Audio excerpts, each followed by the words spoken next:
ഇന്ന് കേരളത്തിലെ 140 MLA-മാരിൽ ഏറ്റവും പ്രഗത്ഭനാര്. സഭയ്ക്ക് പുറത്ത് ജനകീയ വിഷയങ്ങളിൽ ഇടപെടുന്നതും തീരുമാനങ്ങൾ ഉണ്ടാക്കുന്നതിലും ഒന്നിനൊന്ന് മെച്ചമാണ് ഈ 140 പേരും. അതേസമയം ഒരു MLA തന്റെ കടമ നിറവേറ്റേണ്ടത് സഭയ്ക്കുള്ളിലാണ്. അവിടെ ആരാകും മികച്ചവൻ എന്ന മത്സരമാണ് MLA-മാർ തമ്മിൽ ഉണ്ടാകേണ്ടത്. അക്കാര്യത്തിൽ കേരള നിയമസഭയിൽ ഇന്നുള്ളവരിൽ ഏറ്റവും മികച്ച സാമാജികൻ ആരാണെന്ന ചോദ്യത്തിന് VD സതീശൻ എന്നാണ് ഉത്തരം. നിലവിൽ മുഖ്യമന്ത്രിയാണ് സതീശൻ. 25 കൊല്ലത്തെ പ്രവർത്തന പാരമ്പര്യമുണ്ട്. സഭാ ചട്ടങ്ങളും റൂൾസുകളും കാണാപ്പാടമാണ് സതീശന്. ഇന്ന് നിയമസഭയിൽ പുതിയ MLA-മാർക്കുള്ള ക്ലാസ് തുടങ്ങിയപ്പോഴും അവർക്ക് വഴികാട്ടാൻ VD സതീശൻ തന്നെ നേരിട്ടെത്തി.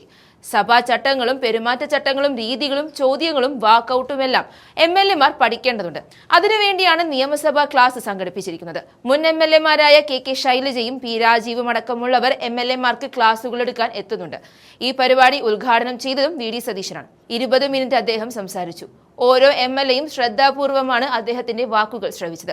എങ്ങനെ മികച്ച സാമാജികനാവാൻ സാധിക്കും, എന്താണ് സഭയ്ക്കുള്ളിൽ ചെയ്യേണ്ടത് എന്നതടക്കം ചുരുങ്ങിയ വാക്കുകൾ കൊണ്ട് VD സതീശൻ വിവരിച്ചു. വേദിയിലുണ്ടായിരുന്ന പ്രതിപക്ഷ നേതാവ് പിണറായി വിജയൻ അടക്കമുള്ള MLA-മാരും സതീശന്റെ വാക്കുകൾ ശ്രദ്ധാപൂർവം കേട്ടിരുന്നു. അത്രയ്ക്ക് മനോഹരമായിരുന്നു ആ പ്രസംഗം ഇവിടെ ചേർക്കുന്നുണ്ട്, കണ്ടുനോക്കാം. രാഷ്ട്രീയ പ്രവർത്തനത്തിന്റെ ഭാഗമായി നിരവധി തലങ്ങളിലുള്ള നിരവധി സെക്ടറിലുള്ള ആളുകളുമായി ആശയവിനിമയം നടത്തുന്നവരാണ്. നേരിട്ട് നമ്മളോട് വന്ന് സങ്കടങ്ങൾ പറയുന്നവരാണ് ആളുകൾ. വിവാഹ വീടുകളിൽ പോകുമ്പോൾ, പരിപാടികളിൽ പോകുമ്പോൾ, മരണ വീടുകളിൽ പോകുമ്പോൾ ആളുകളുടെ സങ്കടങ്ങൾ, ഒറ്റയ്ക്കുള്ള സങ്കടങ്ങൾ കേൾക്കുന്നവരാണ്.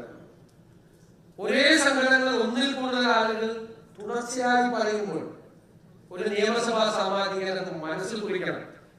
അതിന് പരിഹാരം ഉണ്ടാക്കാൻ, ന്യായമാണ് എന്ന് നമുക്ക് തോന്നുന്ന ഒരു വിഷയം പരിഹാരം ഉണ്ടാക്കണമെന്ന് മനസ്സിൽ കുറിക്കണം.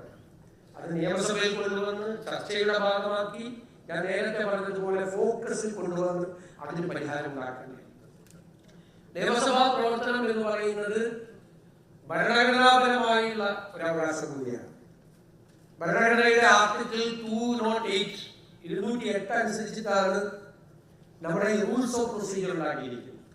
അപ്പൊ യഥാർത്ഥത്തിൽ നിയമസഭാ നടപടിക്രമങ്ങളുടെ ഏറ്റവും മുകളിൽ നിൽക്കുന്നത് ഭരണഘടന തന്നെയാണ്.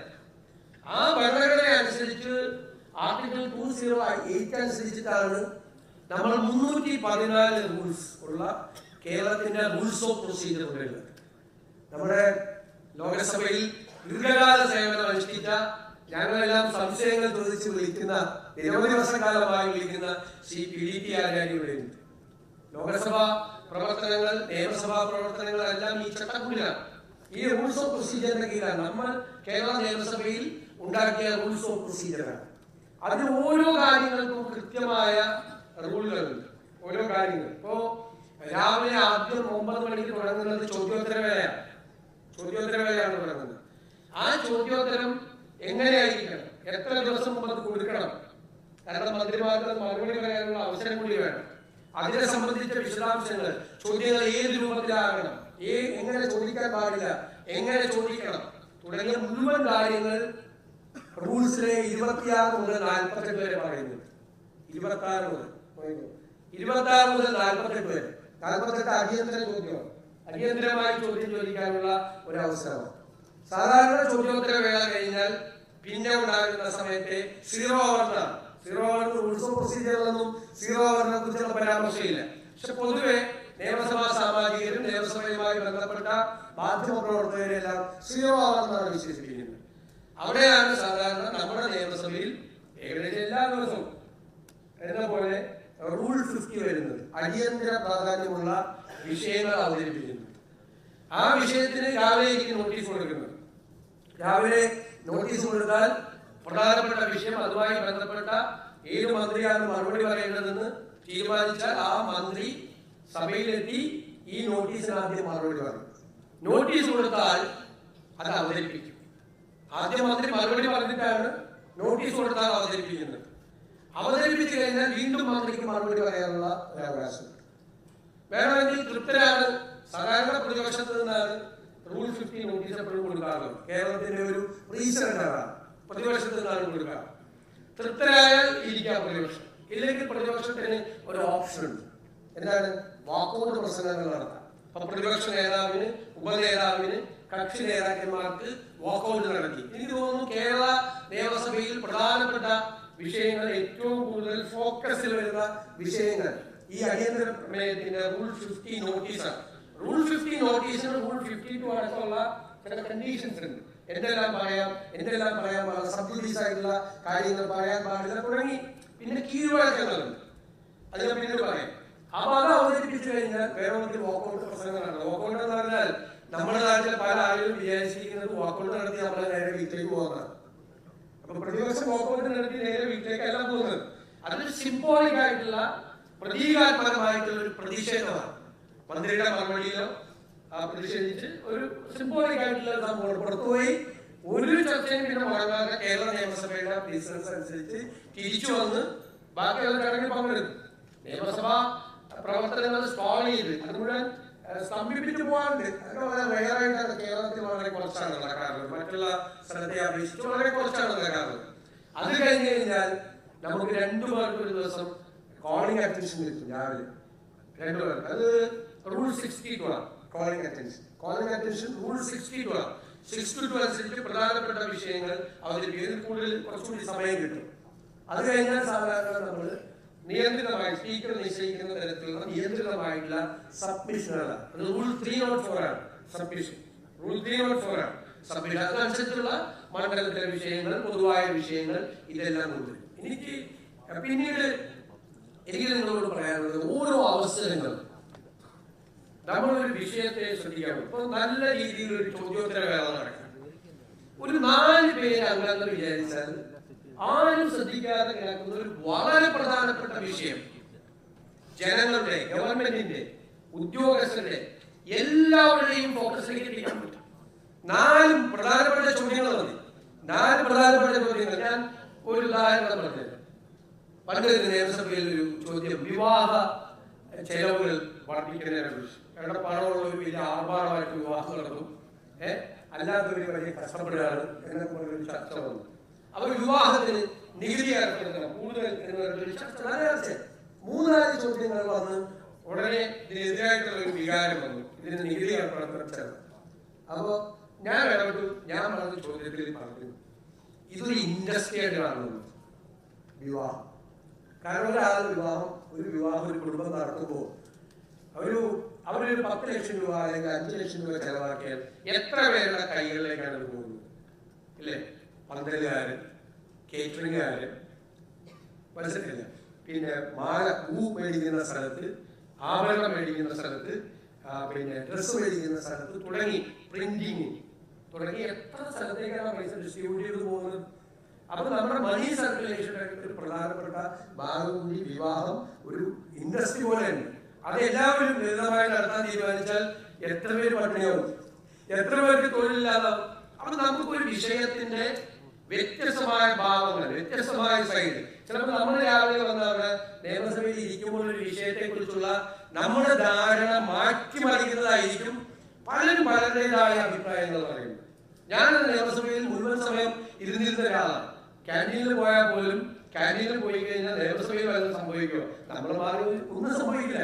പക്ഷെ നമ്മുടെ ഉള്ളിൽ നമ്മൾ മാറി അവിടെ പോയി ഇരുന്നാൽ നിയമസഭയ്ക്ക് എന്തെങ്കിലും പ്രശ്നമാകുന്ന ആദ്യം കൂടി പെട്ടെന്ന് തിരിച്ചു വന്ന നിയമസഭയിൽ നടപടിക്രമങ്ങൾ ശ്രദ്ധിക്കണമെന്നാണ് എനിക്ക് നിങ്ങളോട് എല്ലാവരോടും പറയാനുള്ളത്. നടപടിക്രമങ്ങൾ ചിലപ്പോൾ സീനിയേഴ്സ് ആയിട്ടുള്ള ആളുകൾ പോലും ശ്രദ്ധിക്കാത്തവർ അവിടെ ഇരിക്കാത്ത ആളുകളുണ്ട്. നിയമസഭയിൽ പരമാവധി സമയം ഇരുന്ന് നടപടിക്രമങ്ങൾ ശ്രദ്ധിക്കണം. ഭരണഘടന 2 കാര്യങ്ങളാണ്. ഞാൻ ആദ്യം വന്നപ്പോൾ ഞാൻ 3 ആഴ്ച 2001 വന്നപ്പോൾ 3 ആഴ്ച നിരീക്ഷിച്ചു. ഒന്ന് ഭരണഘടനാപരമായ നടപടിക്രമങ്ങൾ, നേരത്തെ പറഞ്ഞ പോലെ കാര്യങ്ങൾ, കോൺസ്റ്റിറ്റ്യൂഷണൽ ഒബ്ലിഗേഷൻ.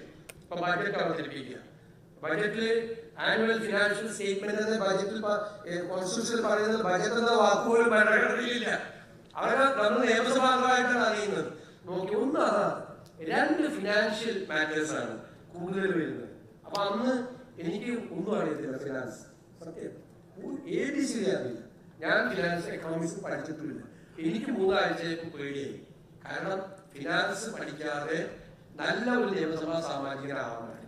ഞാൻ ശരിക്കും കോളേജിൽ പഠിക്കുന്നതിനേക്കാൾ കൂടുതൽ നന്നായി, അല്ലെങ്കിൽ സ്കൂളിൽ പഠിച്ചതിനേക്കാൾ കൂടുതൽ ഒരു നിയമസഭാ സാമാജികൻ എന്നുള്ള നിലയിൽ ആദ്യം ഞാൻ ഫിനാൻസ് പഠിക്കാനാണ് ശ്രമിച്ചത്. ടാക്സ് എനിക്ക് ഒന്നും അറിയില്ല, ടാക്സ് ഒരു കാര്യം അറിയില്ല. പിന്നെ പഠിക്കാൻ ശ്രമിച്ചു. നമുക്ക് പഠിക്കാൻ പറ്റും. നമ്മുടെ അതിഗംഭീരമായ ഒരു നിയമസഭാ ലൈബ്രറി നമുക്കുണ്ട്. നമുക്ക് മറ്റുള്ളവരുടെ പ്രസംഗങ്ങൾ കേട്ട് പഠിക്കാം, സംശയങ്ങൾ ചോദിക്കാം. ചോദിച്ച് നമുക്കൊരു വിഷയത്തെ വളരെ പെട്ടെന്ന് 1-2 വർഷം കൊണ്ട് നമുക്ക് അറിയാൻ പാടില്ലാത്ത ഒരു വിഷയത്തെ നമുക്കതിൽ നമ്മളൊരു ചിലപ്പോൾ ഒരു അതോറിറ്റി ഒന്നാവില്ല, പക്ഷെ നമുക്ക് മറ്റുള്ളവർ സംസാരിക്കുമ്പോൾ കാര്യങ്ങൾ മനസ്സിലാക്കാൻ വേണ്ടിയിട്ട് നമുക്കത് പഠിക്കാൻ പറ്റും. നമുക്ക് പിന്നെ എനിക്ക് നിങ്ങളോട് പറയാനുള്ളത്, നിയമസഭാ ലൈബ്രറി നന്നായിട്ട് ഉപയോഗിക്കണം. അതായത് ഇപ്പോ ഒരു ഫിനാൻസ് ബില്ല് വന്നു, ഒരു ഫിനാൻസ് ബില്ല് എങ്ങനെയാണ് സംസാരിക്കുന്നത് നമുക്കറിയില്ലല്ലോ. അപ്പം നേരത്തെ ഭയങ്കരമായ പാർലമെന്റേറിയൻസ് ഉണ്ടായിരുന്നു നിയമസഭയിൽ. പ്രജാമണ്ഡലത്തിൽ തിരുക്കൊച്ചി നിയമസഭയിൽ നമ്മുടെ ആദ്യത്തെ 57 കൊണ്ടുവന്നിരിക്കുന്ന നിയമസഭാംഗങ്ങൾ ഒരുപാട് ആളുകളുണ്ട്.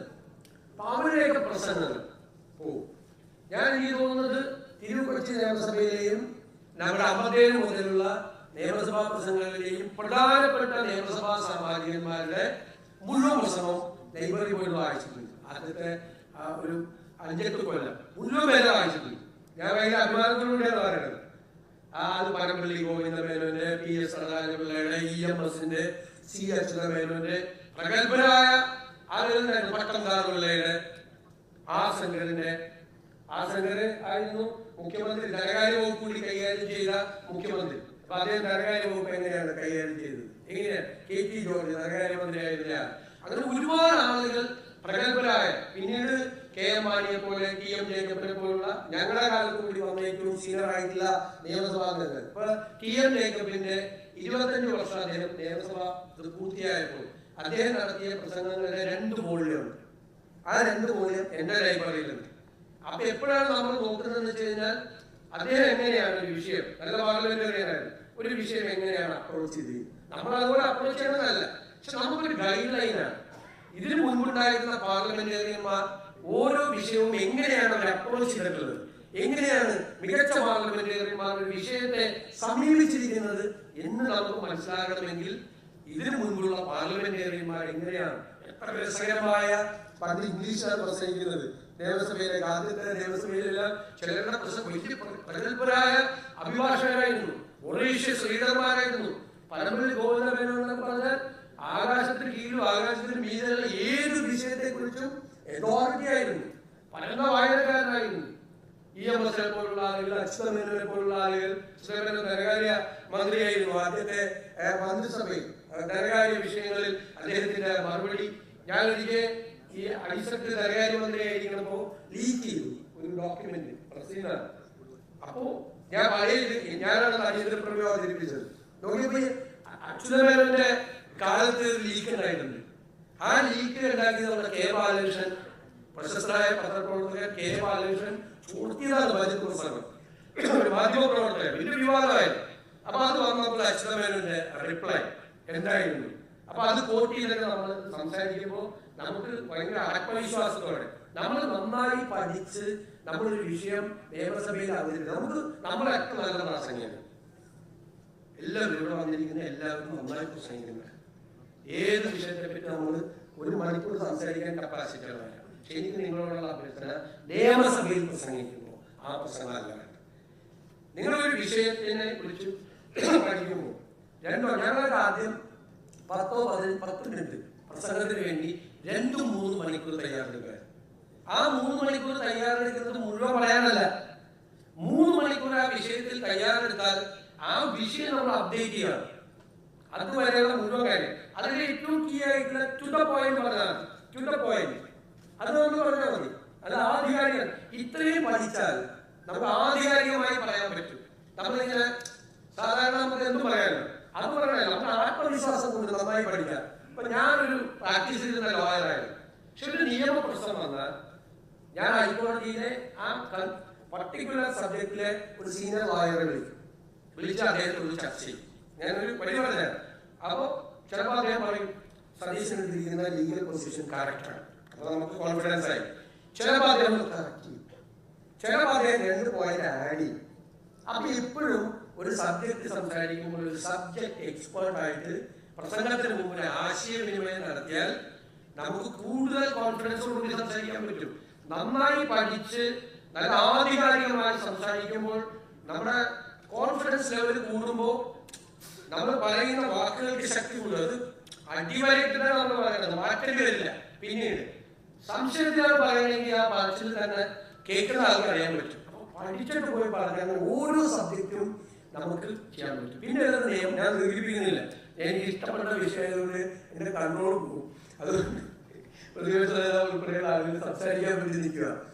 കാരണം ഞാൻ നിങ്ങളോട് പറയാം, ഞാൻ പാഷനേറ്റ് ആയിട്ട് ആ നിയമസഭാ പ്രവർത്തനം നടത്തിയിരുന്ന ഒരാളാണ്. കാരണം ഇതിന് മുമ്പിൽ നടന്നിട്ടുണ്ട്.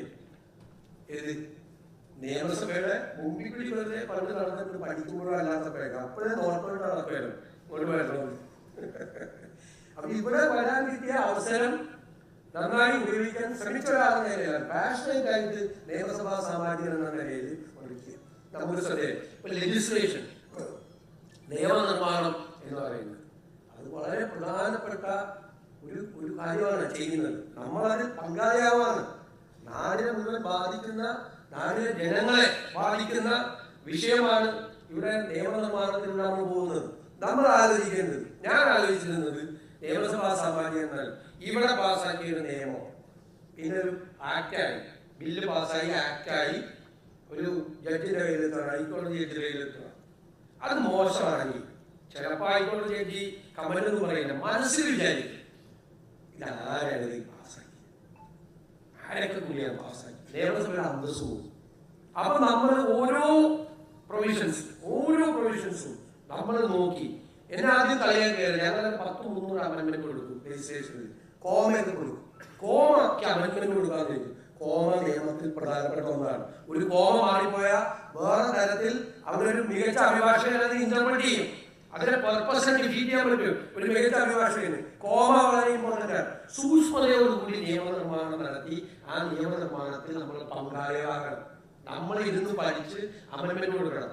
ഇപ്പൊ ഒരു ചുമട്ട് തൊഴിലാളി സംബന്ധിച്ചൊരു നിയമം വന്ന് നമ്മള് ആ ടാർഗറ്റ് ഗ്രൂപ്പ്, ഏത് ടാർഗറ്റ് ഗ്രൂപ്പിന് വേണ്ടിയിട്ടാണ് നിയമം ഉണ്ടാക്കുന്നത്, ആ ടാർഗറ്റ് ഗ്രൂപ്പിലെ ഒരാളായി നമ്മൾ മാറി ഈ നിയമം നടപ്പാക്കിയാൽ ആ ചുമട്ട് തൊഴിലാളിക്ക് വേറെ വല്ല ദോഷം വരുമോ, അയാളുടെ വരുമാനം കുറയുമോ, അയാളുടെ ജീവിത സാഹചര്യങ്ങൾ പിന്നോട്ട് പോവോ, നമ്മൾ ആലോചിക്കണം. ഒരു കശുവണ്ടി തൊഴിലാളിയാണെങ്കിലും ചുമട്ട് തൊഴിലാളിയാണെങ്കിലും ഒരു കർഷകനാണെങ്കിലും കർഷക തൊഴിലാളിയാണെങ്കിലും നിയമം ഉണ്ടാക്കുന്നത് ആർക്കു വേണ്ടിയാണ് എന്ന് പറഞ്ഞാൽ ആ ടാർഗറ്റ് ആരെയാണ് ഉദ്ദേശിച്ചിട്ട് അവിടെ നിന്നുകൊണ്ട് നമ്മൾ ചിന്തിക്കണം. അപ്പൊ ചിലപ്പോ ഉദ്യോഗസ്ഥന്മാരുണ്ടാക്കിയിരിക്കുന്നതായിരിക്കാം, ചിലപ്പോൾ ലീഗൽ ഫ്രെയിമിൽ ഉണ്ടാക്കിയിരിക്കുന്നതായിരിക്കാം. അവിടെ ചിലപ്പോൾ മൈൻഡ് അപ്ലൈ ചെയ്ത് കാണത്തില്ല. പലതരത്തിൽ നമ്മൾ 2 രീതിയിൽ, ഒന്ന് ലീഗലായിട്ടുള്ള മൈൻഡ് അപ്ലൈ ചെയ്യണം, 2 നമ്മൾ ജനപ്രതിനിധികളാണ്, ജനങ്ങളെ പ്രതിനിധാനം ചെയ്ത് വന്നിരിക്കുന്നവരാണ്. അവർക്ക് വേണ്ടിയിട്ടാണ് നമ്മൾ ഇവിടെ ഇരിക്കുന്നത്. അവരെ ദോഷകരമായി ബാധിക്കുന്ന എന്തെങ്കിലും അതിലുണ്ടെങ്കിൽ നമ്മളാണ് ചൂണ്ടിക്കാട്ടി, നമ്മളാണ് അതിനകത്ത് അമെന്റ്മെന്റ് കൊണ്ടുവന്ന് നമ്മളാണ് നിയമത്തെ ഏറ്റവും കരുത്തുറ്റ ഒരു നിയമമാക്കി മാറ്റുന്നത്.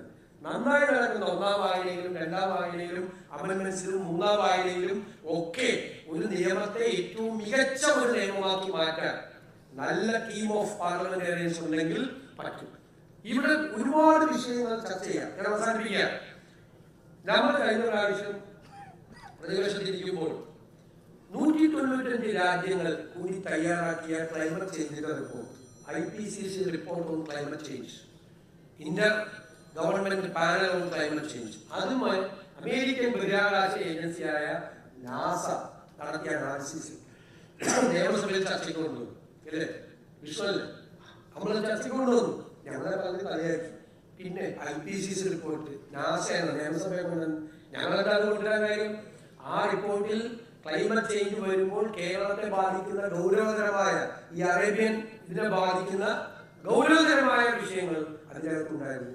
ഗവൺമെന്റ് അതിന് മറുപടി പറഞ്ഞു, ഗംഭീരമായി ചർച്ച ചെയ്തു. പിന്നീട് ഞാൻ അറിഞ്ഞത് ആ IPCC റിപ്പോർട്ടിൽ ലോകത്തിലെ ഒരു ലെജിസ്ലേച്ചറിന് ചർച്ച ചെയ്തിട്ടില്ലെന്നാണ്.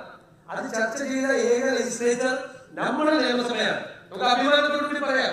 അങ്ങനെയുള്ള പ്രധാനപ്പെട്ട കാര്യങ്ങൾ, ഗ്ലോബലായിട്ടുള്ള വിഷയങ്ങൾ, പുതിയ സബ്ജക്ട്സ്, പുതിയ കാര്യങ്ങൾ, വിജ്ഞാന വിസ്ഫോടനം നടക്കുന്ന ഒരു കാലമാണ്, നോളജ് എക്സ്പ്ലോഷൻ. ലോകം മുഴുവൻ മാറിക്കൊണ്ടിരിക്കുകയാണ്.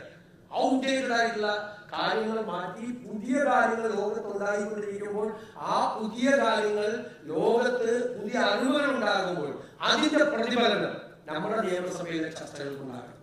ഇത് ഡെമോക്രസിയാണ്. ഡെമോക്രസി ഈസ് എ ഡിസ്കോഴ്സ് അല്ലേ? അതൊരു ഡിബേറ്റാണ്. നമ്മൾ എപ്പോഴും ആലോചിക്കണം, നമ്മൾ നടത്താറുണ്ട് നല്ല ഡിബേറ്റും ഡിസ്കോഴ്സും നടത്താറുണ്ട്. പക്ഷേ നമ്മൾ നടത്തുന്ന എല്ലാ ഡിസ്കോഴ്സിനും എല്ലാ ഡിബേറ്റിനും ഒരു ഔട്ട്കം ഉണ്ടാവണം. ഔട്ട്കം, ഒരു പരിണതഫലം ഉണ്ടാവണം, റിസൾട്ട് ഉണ്ടാവണം. നമ്മൾ തമ്മിൽ വാശിയോടെ ചർച്ച ചെയ്ത് അവസാനം റിസൾട്ട് ഉണ്ടാകണം. ആ ഔട്ട്കം എന്ന് പറയുന്നത് സാധാരണക്കാരന് ആയിരിക്കണം അതിന്റെ ബെനിഫിഷ്യൽ. അവന്റെ ജീവിതത്തിൽ മാറ്റങ്ങൾ ഉണ്ടാകാൻ വേണ്ടിയിട്ടായിരിക്കണം നമ്മൾ ആവേശത്തോടെ പോരാടുന്നത്. ആർക്കും പ്രയോജനമില്ലാത്ത ഡിബേറ്റുകളും ഡിസ്കോഴ്സുകളും അല്ല, റിസൾട്ട് ഓറിയന്റഡ് ആയിട്ടുള്ള ഉണ്ടാകണം.